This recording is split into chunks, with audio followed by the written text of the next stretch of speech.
I voted yes, but with a heavy heart, because I have tried several times with extreme patience helping the son of our former colleague, Congressman P.D. Barsaga. Because as a mother, as a member of this august body, I felt before that there was hope in making him understand that disorderly behavior and conduct has no place in governance. However, Madam Speaker, distinguished colleagues, his repeated wanton disrespect of facts, disrespect to the institution, and his habitual lies, fake news, and fantasy to keep on producing distorted facts has led to confusion and chaos, something that the Filipino people does not deserve. Parliamentary procedures and behavior has to be observed. And mind you, Madam Speaker, it is not contained in the committee report. But during his suspension, yours truly, despite the extreme understanding that I have exercised for Congressman Kiko, the newly suspended Kiko Barsaga, I, myself, has been a victim of his fantasy and habitual lies and disregard of facts and truth. Just very recently, the good vice mayor of the municipality of Dueñas, who is a very good friend of Congressman Ferj Biron, died due to accidental firing. I do not know her that much. I haven't had the opportunity to be with her and to work with her. But I empathize with the pain that the family has to suffer. But that pain was aggravated when Kiko Barsaga delivered a speech in a podium and made a circus out of the death of former Vice Mayor Lamasan. Makatarungan bang paglaruan natin ang hinanakit ng isang pamilya? Makatarungan bang gamitin natin ang ating posisyon para gawing laro ang pagmanipula ng isip ng ating mga kababayan? Madam Speaker, distinguished colleagues, it pains me that in fact, it's not even extension of suspension because his acts is already tantamount to expulsion. Ang totoo niyan, marami lang sa atin ang naaawa sa kanya at marami ang naririnig kong nagsasabing, nakakahiya. But Madam Speaker, distinguished colleagues, hindi hiya ang nararamdaman ko. Ang nararamdaman ko ay awa. Bilang isang doktor, bilang isang nanay, naiintindihan ko that there might be personal circumstances surrounding the events that are eventually unfolding. It's time for Kiko Barsaga to reflect and deeply look into personal matters while he is on suspension. Nakakaawa, hindi lamang siya, dahil ang stress ng panggobyerno ay dapat siniseryoso, pero mas nakakaawa ang kanyang distrito na kailangan ng representante. With that, Madam Speaker, distinguished colleagues, with the indulgence of our colleague, the Honorable Kiko Barsaga, he would understand that our action is because we are a Filipino and our government deserves the service that we have to generate and deliver. Thank you very much, Madam Speaker. Majority Leader. Madam Speaker, distinguished colleagues, isang mapagpalayang hapon po sa ating lahat. I rise to respectfully place on record my no vote in support for Honorable Francisco Kiko Barsaga and to articulate principled opposition to any disciplinary action that undermines constitutional freedoms and the sovereign mandate of Kong Kiko Barsaga's constituency. It bears repeating that Honorable Barsaga holds his seat not by appointment or party fiat, but because of the direct mandate of his constituents as reflected in the official election results in his assumption of office in Article 6, Section 6 of the Constitution. It points out that legislators derive their authority from the electorate. Any penalty imposed on Kong Barsaga that derives the people of Dasmariñas of representation must be carefully scrutinized against constitutional standards. Ang pinarurusahan po natin sa mga hakbang ito ay hindi si Kong Barsaga, kung hindi ang mga taong nasasakupan ng kanyang pamumuno.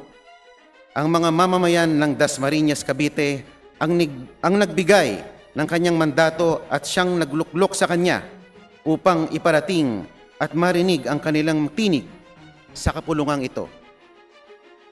Tila tinatanggalan natin siya o sila ng lehitimo at malinaw na pamumuno sa paulit-ulit na mga hakbang upang patahimikin ang kanilang representante.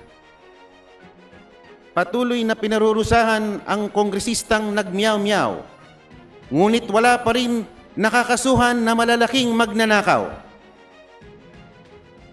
Masyado naman po tayong naging sensitibo. Sa larong basketball, tayo tinatawag na mga nana.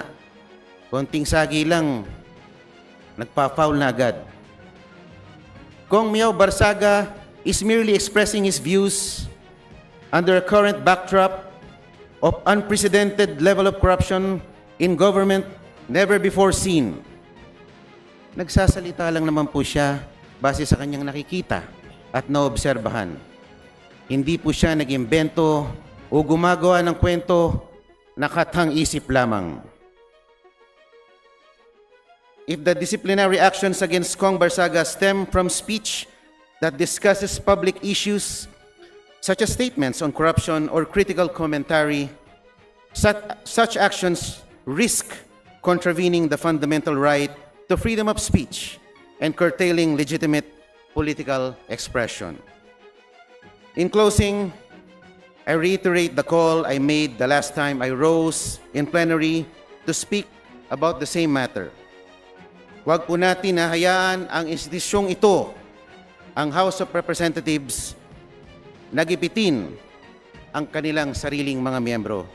Maraming salamat po, Madam Speaker. Mr. Speaker, esteemed colleagues, 6 months ago when this matter first came before the House, I voted to reprimand, not suspend, Representative Kiko Barzaga.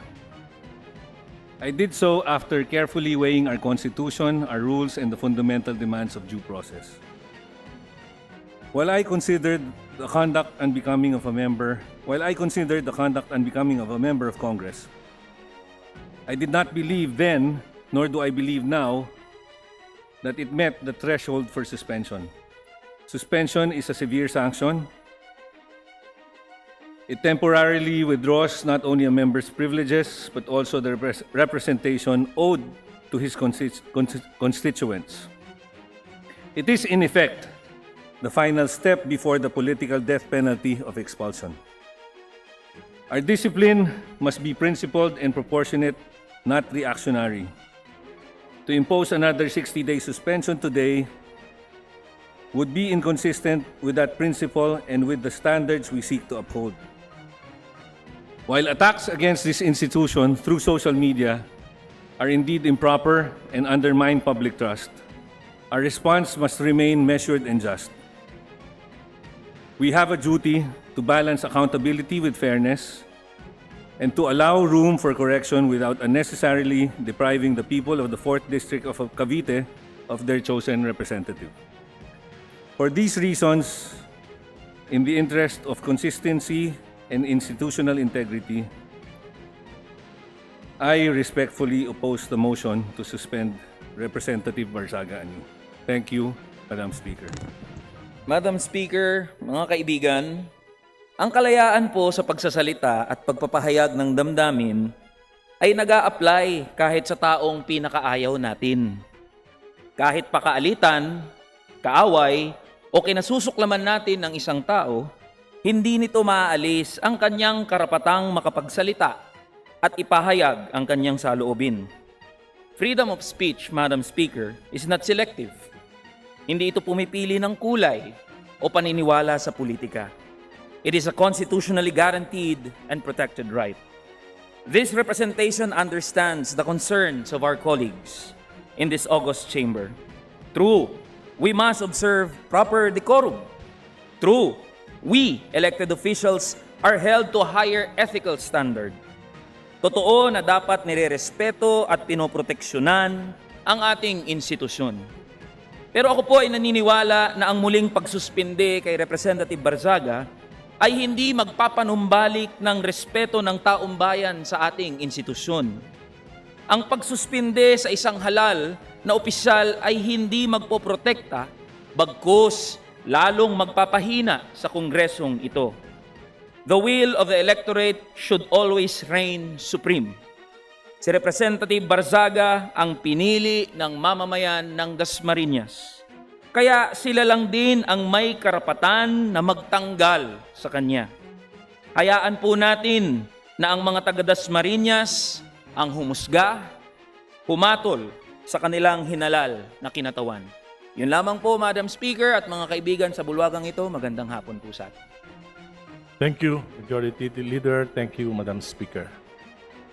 I still recall some 50 years ago when former President Ferdinand Edralin Marcos Sr. speaking to us, youth leaders of the nation, saying he wanted to combine the wisdom of the youth with the foolishness of the old. He said, the greatest advantage of the youth is the right to make mistakes in the process of learning. Mayroon pong kasabihan, pagka yung bata, kakamali, kumisan, nakakatuwa. Pero pagka yung matandang katulad ko, ang nagkamali, parang nakakabwisit na.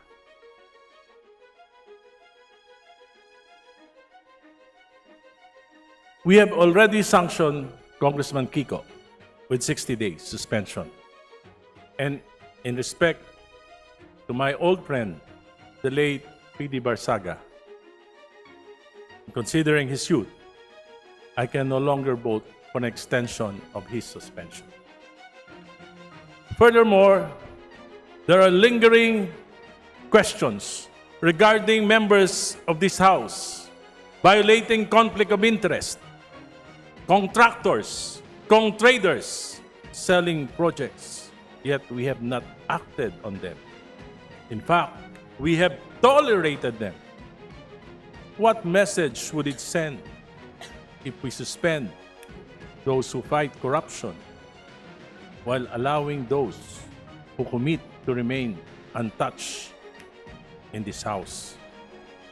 Some of the posts of Congressman Kiko I would submit as extremely reckless.